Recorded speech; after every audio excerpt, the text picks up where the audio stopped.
Okay, so we're down to about 1 minute. I just turned off the light so you can at least see the screen a little bit more. So again, not sure what's going to happen.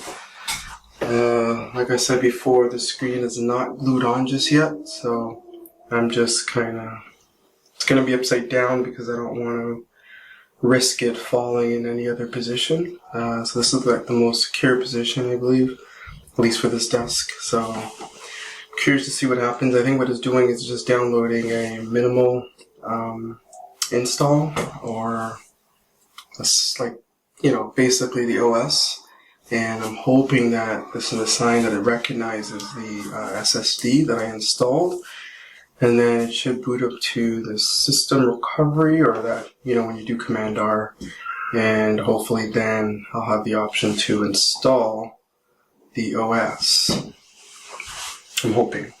Or maybe it's just reinstalling by itself. Either way, it's fine by me. It just means that it must recognize the new hard drive that we installed. So again, it's a 2 terabyte. So this was initially the 3.7 gigahertz iMac. Options were stock options, except for I did a 500 gigabyte SSD as opposed to just the traditional Fusion drive. So the stock one would have been a 2 terabyte Fusion drive.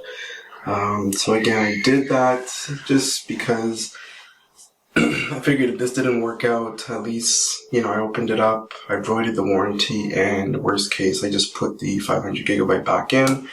And then I live with a 500 gigabyte SSD, and then I just simply use external hard drives for all my more larger data storage requirements.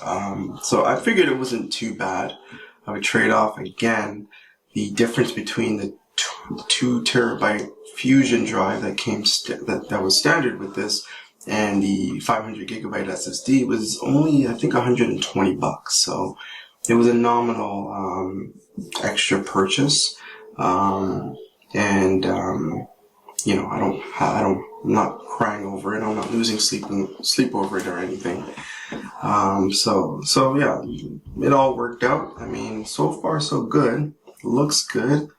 No major errors or anything. Don't hear the fan. Some people were saying that the fan goes off and starts screaming like crazy sometimes if you don't connect it properly, so that's a good sign. Again, you're here.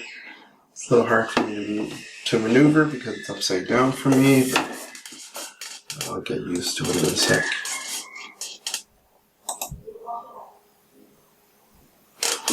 Okay, there we go. This is what I was thinking. It takes me to the restore options. So I'm going to go to disk utility. Let's take a look and let's see what it sees here. Okay, beautiful. So as we see, it says Sabrent Media, which is a fantastic thing.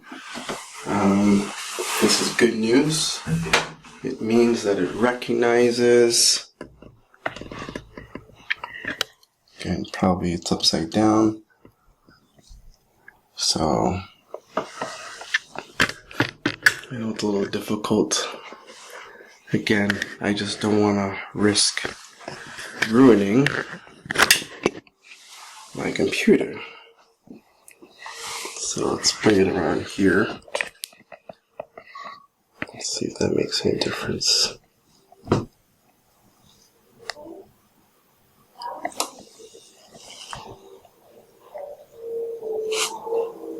Alright, so that's a good sign. It's recognizing it.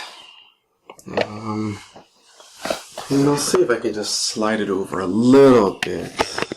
But again, I've seen some videos where they've been trying to get a little cocky and they ended up dropping everything. So, let's see. I mean, ultimately, it's because I know it's working. I think I'm good to go. I mean, I don't think I need to install the OS. I can just pretty much come up. I mean, I'll just initialize it. So what I'm doing, I'm just going to initialize the new hard drive. On Mac OS.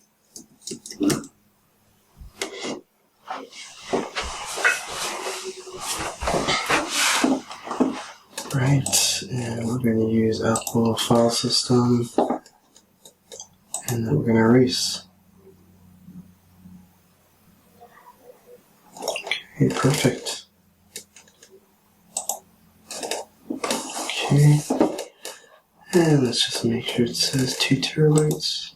Beautiful. 2.05 terabytes, 1 volume. Looks beautiful.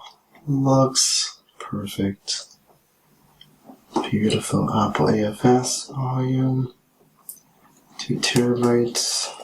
Perfect. Alright. So that's all I needed to see. So I'm going to shut this thing down. Okay, that's all I really need to see. And then we're going to just connect it up.